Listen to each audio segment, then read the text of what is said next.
Hola, ¿qué tal amigos? Soy Jorge Iván Garduño, coordinador de comunicación de la CANIEM. Y en esta ocasión vamos a ir hasta el otro lado del mundo, hasta Sharjah, en los Emiratos Árabes Unidos. Tenemos a una personalidad de la industria editorial. Ella es fundadora y directora ejecutiva de la editorial infantil Kalimat Group. Es, es fundadora y presidenta de la Fundación Kalimat. Es fundadora y presidenta de la Asociación de Editores de los Emiratos Árabes y es fundadora y patrocinadora de la Junta de Libros para Jóvenes de los Emiratos Árabes Unidos. Asimismo, en enero de este año fue nombrada presidenta de la Unión Internacional de Editores y cubrirá el periodo hasta 2023, de la IPA por sus siglas en inglés. En 2014, Forbes la clasificó en el puesto 34 en su lista de las 200 mujeres árabes más poderosas. Ella es Bodour al Qasimi. Thank you very much, Bodour, for your time for this interview. Thank you, Jorge. Hola and buenos dias, everyone. And thank you so much for this interview. And I want to thank CANIEM as well for this kind invitation. Yes, good afternoon in Sharjah. Yes, good afternoon. Let's start it. The Sharjah Children's Reading Festival has just been held. What is the highlight of this fair? Thank you for that question, Jorge. And it's nice to start with a question about Sharjah and my hometown. And it was really great to be at the Children's Reading Festival. As you know, we've had, 1 year of cancellation of book fairs and events around the world. And we were all connecting via Zoom and doing things online. So it was really refreshing and really wonderful to be able to be physically in a space where we can sell our books. We had our stand, Kalimat stand there at the reading festival. We had book readings with children. I launched a book that I have written as well for children at the Sharjah Reading Festival. And the book is entitled World Book Capital. And it was really great to be able to interact directly with our consumers, with children, with parents, and to have events around books. So I was very pleased. Many publishers were very happy, and we hope that we can continue seeing each other face to face at events. Fantastic, and congratulations. What does it mean for a woman to chair the APA? The first woman signs the founding of this institution. Actually, Jorge, I'm the second woman now in IPA's 125-year history to take the role as president. The first woman was Ana Maria Cabañelas from Argentina. And however, I'm the first Arab woman to take this position. And what does it mean? Well, for me, it's a huge honor that I'm aware of that right now. We're at a crossroads where the industry is heading. So to be a woman in an industry that is really predominantly male, and also to be nominated to head this organization is a great deal for me. It's a very important position. I take it very, very seriously. In a larger context, I think the fact that we have a woman now as president means a lot to the industry because of diversity and inclusion. As you know, it's one of our key factors to the future success of publishing as we move away from the pandemic. I'm very passionate about bringing more diversity in publishing in all its forms, but primarily, I like to readdress the gender imbalance in the publishing industry, where we see a lot of talented females really not being able to reach senior positions. So taking on this role, I hope it's a signal for a new change in the industry. I hope it will inspire more women to join associations around the world and to take the necessary steps to address diversity challenges, and that we'll see more women in the industry taking leadership positions as well. What is the situation of the publishing industry globally more than a year after the coronavirus pandemic began? Well, I'm happy to see that publishers have a lot of hope and they're resilient. And this is very important for us because, as a lesson from the pandemic, we knew that we had to grow stronger in the years to come. And this is something that I witnessed firsthand in all of the markets that I visited so far and in conversations with publishers from around the world. As far as our sector is concerned, I think once the publishing sector absorbed the initial shock of the pandemic crisis a year ago, publishers started to look for solutions. They started to think of alternative ways to boost their sales, to reach their readers. They've started to think of new ways of business models. And I'm happy to tell you that a year from the first phase of the pandemic, many publishers started to change their business models, to diversify. They started to include digital and online marketing and digital sales to their plan. Others, who had digital offerings started to look at, other channels like audiobooks. And so it was an important development, I think, that many publishers, for example, in Africa, realized that they can't just focus on textbook publishing as their only source of revenue. They started to look at diversifying their business models and looking at new partners, developing online education capabilities, which is a huge market now. So I think it really gave us the opportunity to think differently, to look at our business models, to reassess how we were doing things, and to become more diversified. I think we also managed to see a shift into online and digital formats. Unfortunately, this also affected our piracy of digital material. So we also saw, the negative side of things as well in terms of like copyright protection. And as IPA, it's very important for us to support our members throughout these changes that we were seeing. And on another note, Jorge, as you know, publishers around the world were jumping to help students, teachers, and researchers as soon as the pandemic hit. Many publishers gave their material freely and wanted to support everyone at the beginning of the pandemic. Some publishers organized reading campaigns for kids. In some countries, for example, we saw a spike in readership and book sales went up. In IPA, we had a campaign called Read the World campaign that was organized by UNICEF, IPA, and the WHO. But what we noticed was that many governments really didn't appreciate and notice these efforts. And that really was a shock and frustration for everyone involved. So that's something that we felt we needed to really position ourselves in IPA and make sure that we show governments what value we bring, to societies, how important publishers are and how we contribute not just to the publishing industry, but to the well-being of society. What is Bodour al Qasimi's work schedule for the APA? Uh, it's a busy schedule. Let me tell you that.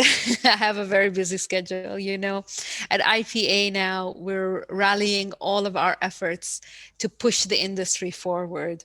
So we have a lot of meetings, a lot of conversations, just like this one. We have a lot of events that's keeping me very busy. We also have, new initiatives that are very, very interesting, like the Inspire Plan, which is the industry sustainability, publishing, resilience plan. And this is really an idea to bring together stakeholders in the publishing industry, putting forward recommendations of how we can move forward after the pandemic. I'm also working on the IPA Academy, which is a huge initiative to support upskilling of publishers through training courses. So yes, my schedule is quite busy, but I'm happy. I'm passionate about what I do. My goal is really to support our members as much as possible, and I think that makes me feel very fulfilled in my job. What do you consider to be the biggest challenge for the APA for this year? I think we have a few challenges that are a priority, in my opinion. The biggest challenge is to keep our members afloat, to keep them supported during a very difficult and challenging year, especially with, business models changing, and I would say the whole landscape changing.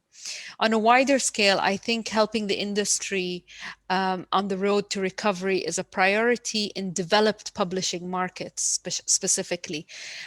When we look at how publishers who have a good digital infrastructure really weren't affected that much. They had developed reading culture, they had government support.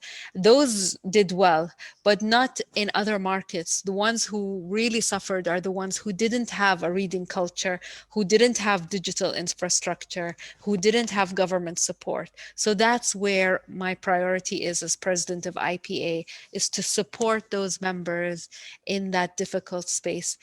In last November, we published a report that is available on the IPA website.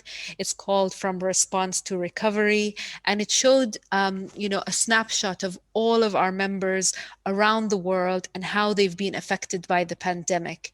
And it showed that the ones that had a mature reading culture did better than the ones that didn't. So it was important to learn from these lessons in IPA, to share our findings, and to be able to support our members during difficult times, like providing training courses for those who need it the most.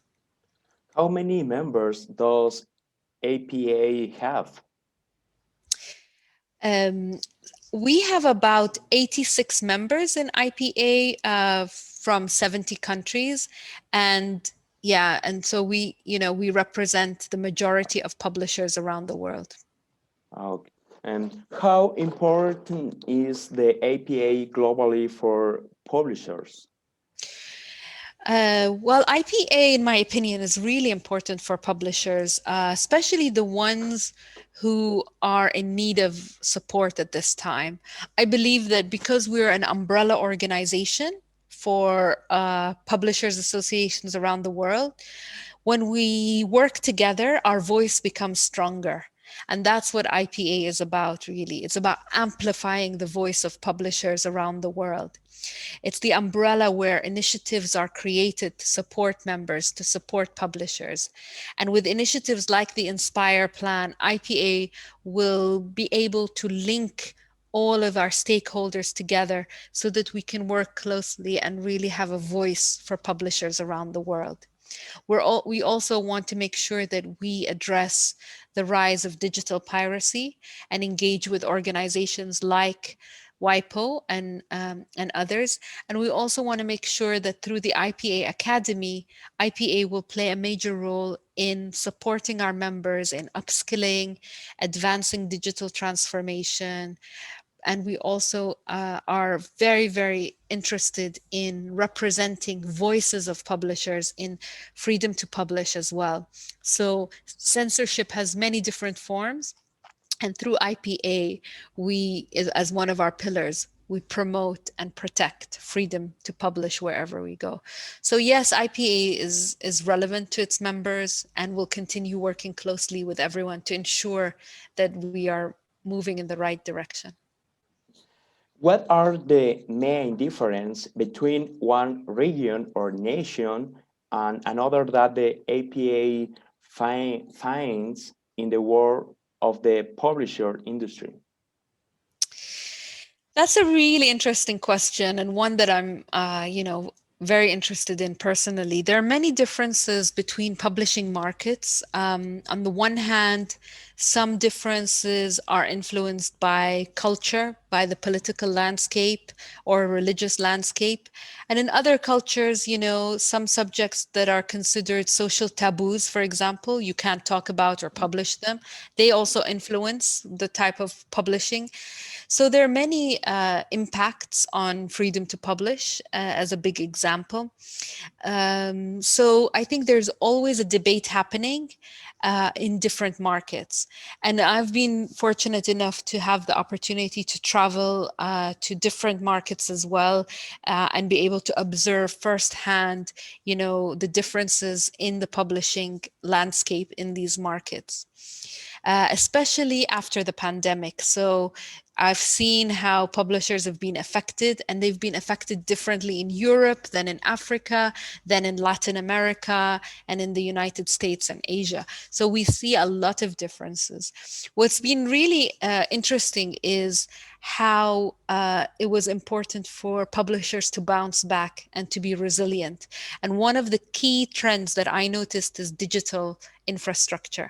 So the ones that had a good digital infrastructure survived. The ones that had a mature reading culture survived. The ones that had good relations with their governments survived pretty well. And the opposite is true. So when you look at, for example, Germany, UK, United Arab Emirates, they all received support stimulus in different types from their government, whether they were grants or tax relief, and that really helped. In other markets where there was no support, we see, the effects of that as well happening.